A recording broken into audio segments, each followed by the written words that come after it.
So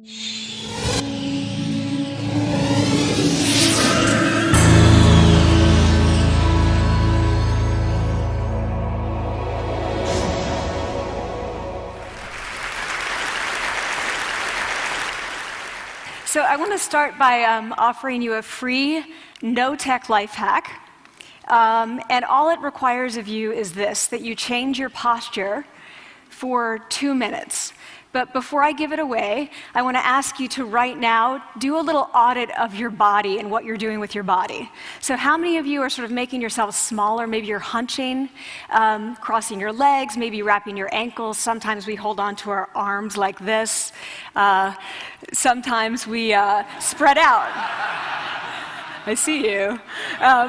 So I want you to pay attention to what you're doing right now. We're going to come back to that in a few minutes, and I'm hoping that if you sort of learn to tweak this a little bit, it could significantly change the way your life unfolds.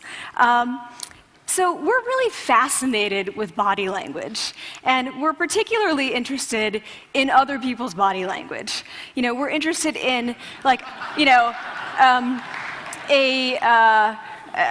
an awkward interaction, or a smile, or a contemptuous glance, or maybe a very awkward wink, or maybe even something like a handshake.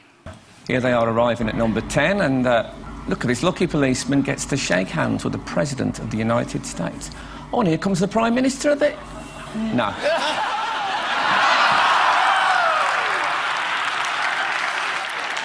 So a handshake, or the lack of a handshake, can have us talking for weeks and weeks and weeks, even the BBC and the New York Times. So obviously, when we think about nonverbal behavior or body language, but we call it nonverbals as social scientists, it's language. So we think about communication. When we think about communication, we think about interactions. So what is your body language communicating to me? What's mine communicating to you? And there's a lot of reason to believe that this is a valid way to look at this. So social scientists have spent a lot of time looking at the effects of our body language or other people's body language on judgments. And we make sweeping judgments and inferences from body language. And those judgments can predict really meaningful life outcomes, like who we hire or promote, who we ask out on a date. For example, Nalini Ambady, a researcher at Tufts University, shows that when people watch 30-second soundless clips of real physician-patient interactions, their judgments of the physician's niceness predict whether or not that physician will be sued. So it doesn't have to do so much with whether or not that physician was incompetent, but do we like that person and how they interacted? Even more dramatic, Alex Todorov at Princeton has shown us that judgments of political candidates' faces in just 1 second predict 70% of US Senate and gubernatorial race outcomes. And even, let's go digital, emoticons used well in online negotiations can lead you to claim more value from that negotiation. If you use them poorly, bad idea, right? So when we think of nonverbals, we think of how we judge others, how they judge us, and what the outcomes are. We tend to forget, though, the other audience that's influenced by our nonverbals, and that's ourselves. We are also influenced by our nonverbals, our thoughts and our feelings and our physiology. So what nonverbals am I talking about? I'm a social psychologist. I study prejudice, and I teach at a competitive business school. So it was inevitable that I would become interested in power dynamics. I became especially interested in nonverbal expressions of power and dominance.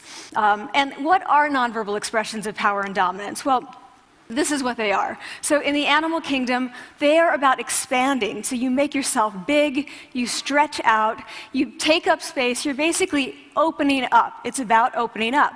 And this is true across the animal kingdom. It's not just limited to primates, and humans do the same thing. So they do this both when they have power sort of chronically, and also when they're feeling powerful in the moment. And this one is especially interesting because it really shows us how universal and old these expressions of power are. This expression, which is known as pride, Jessica Tracy has studied, she shows that people who are born with sight and people who are congenitally blind do this when they win at a physical competition. So when they cross the finish line and they've won, it doesn't matter if they've never seen anyone do it, they do this. So the arms up in the V, the chin is slightly lifted. What do we do when we feel powerless? We do exactly the opposite. We close up, we wrap ourselves up, we make ourselves small. We don't want to bump into the person next to us. So again, both animals and humans do the same thing. And this is what happens when you put together high and low power.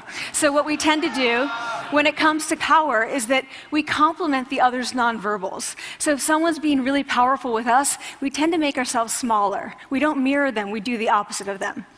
So I'm watching this behavior in the classroom, and what do I notice? I notice that MBA students really exhibit the full range of power nonverbals. So you have people who are like caricatures of alphas, like really coming into the room. They get right into the middle of the room before class even starts, like they really want to occupy space. When they sit down, they're sort of spread out. They raise their hands like this. You have other people who are virtually collapsing when they come in. As soon as they come in, you see it. You see it on their faces and their bodies, and they sit in their chair and they make themselves tiny, and they go like this when they raise their hand. I noticed a couple things about this. One, you're not going to be surprised. It seems to be related to gender. So women are much more likely to do this kind of thing than men. Women feel chronically less powerful than men, so this is not surprising. But the other thing I noticed is that it also seemed to be related to the extent to which the students were participating and how well they were participating. And this is really important in the MBA classroom because participation counts for half the grade. So business schools have been struggling with this gender grade gap. You get these equally qualified women and men coming in, and then you get these differences in grades, and it seems to be partly attributable to participation. So I started to wonder, okay, so you have these people coming in like this, and they're participating. Is it possible that we could get people to fake it, and would it lead them to participate more? So my main collaborator, Dana Carney, who's at Berkeley, and I really wanted to know, can you fake it till you make it? Like, can you do this just for a little while and actually experience a behavioral outcome that makes you seem more powerful? So we know that our nonverbals govern how other people think and feel about us. There's a lot of evidence, but our question really was, do our nonverbals govern how we think and feel about ourselves? There's some evidence that they do. So, for example, when we smile when we feel happy, but also when we're forced to smile by holding a pen in our teeth like this, it makes us feel happy. So it goes both ways. When it comes to power, it also goes both ways. So when you feel powerful, you're more likely to do this, but it's also possible that when you pretend to be powerful, you are more likely to actually feel powerful. So the second question really was, so we know that our minds change our bodies, but is it also true that our bodies change our minds? And when I say minds, in the case of the powerful, what am I talking about? So I'm talking about thoughts and feelings and the sort of physiological things that make up our thoughts and feelings. And in my case, that's hormones. I look at hormones. So what do the minds of the powerful versus the powerless look like? So powerful people tend to be, not surprisingly, more assertive and more confident, more optimistic. They actually feel that they're going to win even at games of chance. They also tend to be able to think more abstractly. So there are a lot of differences. They take more risks. There are a lot of differences between powerful and powerless people. Physiologically, there also are differences on two key hormones, testosterone, which is the dominance hormone, and cortisol, which is the stress hormone. So what we find is that high-power alpha males in primate hierarchies have high testosterone and low cortisol. And powerful and effective leaders also have high testosterone and low cortisol. So what does that mean? When you think about power, people tended to think only about testosterone because that was about dominance. But really, power is also about how you react to stress. So do you want the high-power leader that's dominant, high on testosterone, but really stress reactive? Probably not, right? You want the person who's powerful and assertive and dominant, but not very stress reactive, the person who's laid back.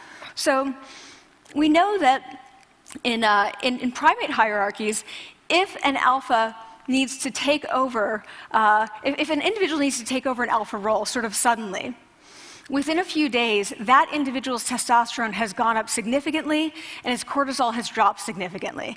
So we have this evidence, both that the body can shape the mind, at least at the facial level, and also that role changes can shape the mind. So what happens, okay, you take a role change, what happens if you do that at a really minimal level, like this tiny manipulation, this tiny intervention? For 2 minutes you say, I want you to stand like this, and it's going to make you feel more powerful.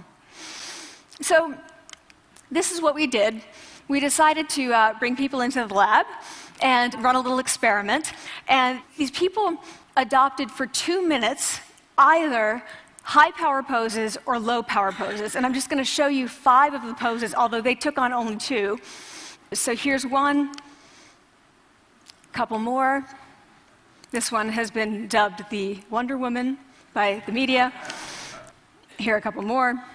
So you can be standing or you can be sitting. And here are the low power poses. So you're folding up, you're making yourself small. This one is very low power. When you're touching your neck, you're really kind of protecting yourself. So this is what happens. They come in, they spit into a vial. We, for 2 minutes, say, you need to do this or this. They don't look at pictures of the poses. We don't want to prime them with the concept of power. We want them to be feeling power, right? So 2 minutes they do this. We then ask them, how powerful do you feel on a series of items? And then we give them an opportunity to gamble. And then we take another saliva sample. That's it. That's the whole experiment. So this is what we find. Risk tolerance, which is the gambling. What we find is that when you're in the high power pose condition, 86% of you will gamble. When you're in the low power pose condition, only 60%. And that's a pretty whopping significant difference. Here's what we find on testosterone. From their baseline when they come in, high power people experience about a 20% increase, and low power people experience about a 10% decrease. So again, 2 minutes and you get these changes. Here's what you get on cortisol. High power people experience about a 25% decrease, and the low power people experience about a 15% increase.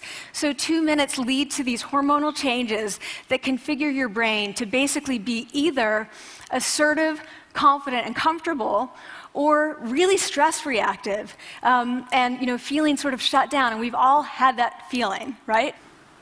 So it seems that our nonverbals do govern how we think and feel about ourselves. So it's not just others, but it's also ourselves. Also, our bodies change our minds. But the next question, of course, is, can power posing for a few minutes really change your life in meaningful ways? So this is in the lab, it's this little task, it's just a couple of minutes. Where can you actually apply this, which we cared about, of course. And so we think it's really what matters, where you want to use this is evaluative situations, like social threat situations. Where are you being evaluated? Either by your friends, like for teenagers, it's at the lunchroom table. It could be, for some people, it's speaking at a school board meeting. It might be giving a pitch, or giving a talk like this, or doing a job interview. We decided that the one that most people could relate to, because most people had been through, was the job interview. So we published these findings, and the media are all over it, and they say, okay, so this is what you do when you go in for the job interview, right? So we were, of course, horrified and said, oh my God, no, that's not what we meant at all, for numerous reasons. No, don't do that. Again, this is not about you talking to other people, it's you talking to yourself. What do you do before you go into a job interview? You do this. Right? You're sitting down, you're looking at your iPhone or your Android, not trying to leave anyone out. You're looking at your notes, you're hunching up, making yourself small, when really what you should be doing maybe is this, like in the bathroom, right? Do that, find 2 minutes. So that's what we want to test, okay? So we bring people into a lab, and they do either high or low power poses again. They go through a very stressful job interview. It's 5 minutes long. They are being recorded, they're being judged also, and the judges are trained to give no nonverbal feedback. So they look like this. Like, imagine this is the person interviewing you. So for 5 minutes, nothing. And this is worse than being heckled. People hate this. It's what Marianne LaFrance calls standing in social quicksand. So this really spikes your cortisol. So this is the job interview we put them through, because we really wanted to see what happened. We then have these coders look at these tapes, 4 of them. They're blind to the hypothesis, they're blind to the conditions. They have no idea who's been posing in what pose. And they end up looking at these sets of tapes and they say, oh, we want to hire these people, all the high power posers. We don't want to hire these people. We also evaluate these people much more positively overall. But what's driving it? It's not about the content of the speech. It's about the presence that they're bringing to the speech. We also, because we rate them on all these variables related to sort of competence, like how well structured is the speech? How good is it? What are their qualifications? No effect on those things. This is what's affected. These kinds of things. People are bringing their true selves, basically. They're bringing themselves. They bring their ideas, but as themselves, with no, residue over them. So this is what's driving the effect or mediating the effect. So when I tell people about this, that our bodies change our minds and our minds can change our behavior and our behavior can change our outcomes, they say to me, it feels fake, right? So I said fake it till you make it. It's not me. I don't want to get there and then still feel like a fraud. I don't want to feel like an imposter. I don't want to get there only to feel like I'm not supposed to be here. And that really resonated with me because I want to tell you a little story about being an imposter and feeling like I'm not supposed to be here. When I was 19, I was in a really bad car accident. I was thrown out of a car, rolled several times. I was thrown from the car, and I woke up in a head injury rehab ward. And I had been withdrawn from college, and I learned that my IQ had dropped by 2 standard deviations, which was very traumatic. I knew my IQ because I had identified with being smart, and I had been called gifted as a child. So I'm taken out of college. I keep trying to go back. They say, you're not going to finish college. There are other things for you to do, but that's not going to work out for you. So I really struggled with this, and I have to say, having your identity taken from you, your core identity, and for me it was being smart, having that taken from you, there's nothing that leaves you feeling more powerless than that. So I felt entirely powerless. I worked and worked and worked, and I got lucky and worked and got lucky and worked. Eventually I graduated from college. It took me 4 years longer than my peers. And I convinced someone, my angel advisor, Susan Fisk, to take me on. And so I ended up at Princeton, and I was like, I am not supposed to be here. I am an imposter. And the night before my first year talk, and the first year talk at Princeton is a 20-minute talk to 20 people. That's it. I was so afraid of being found out the next day that I called her and said, I'm quitting. She was like, you are not quitting, because I took a gamble on you and you're staying. You're going to stay, and this is what you're going to do. You're going to fake it. You're going to do every talk that you ever get asked to do. You're just going to do it and do it and do it, even if you're terrified and just paralyzed and having an out-of-body experience until you have this moment where you say, oh my gosh, I'm doing it. I have become this. I am actually doing this. So that's what I did. 5 years in grad school. A few years, I'm at Northwestern. I moved to Harvard. I'm at Harvard. I'm not really thinking about it anymore, but for a long time I had been thinking, not supposed to be here, not supposed to be here.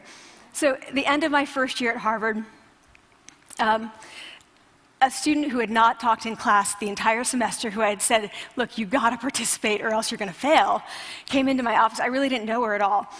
And she came in totally defeated, and she said, I'm not supposed to be here.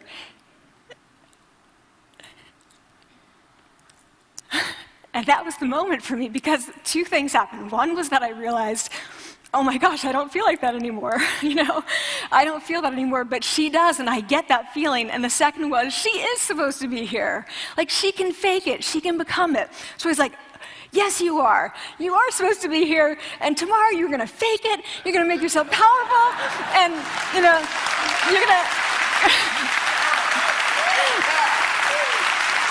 and you're going to go into the classroom, and you are going to give the best comment ever. And she gave the best comment ever. And people turned around, and they were like, oh my God, I didn't even notice her sitting there, She comes back to me months later, and I realized that she had not just faked it till she made it, she had actually faked it till she became it. So she had changed. And so I want to say to you, don't fake it till you make it. Fake it till you become it. It's not do it enough until you actually become it and internalize. The last thing I want to leave you with is this. Tiny tweaks can lead to big changes. So this is 2 minutes. 2 minutes, 2 minutes, 2 minutes. Before you go into the next stressful, evaluative situation, for 2 minutes, try doing this in the elevator, in a bathroom stall, at your desk behind closed doors. That's what you want to do. Configure your brain to cope the best in that situation. Get your testosterone up, get your cortisol down. Don't leave that situation feeling like, oh, I didn't show them who I am. Leave that situation feeling like, oh, I really feel like I got to say who I am and show who I am. So I want to ask you first, both to try power posing, and also I want to ask you to share the science, because this is simple. I don't have ego involved in this. Give it away. Share it with people, because the people who can use it the most are the ones with no resources and no technology and no status and no power. Give it to them, because they can do it in private. They need their bodies, privacy, and 2 minutes, and it can significantly change the outcomes of their life. Thank you.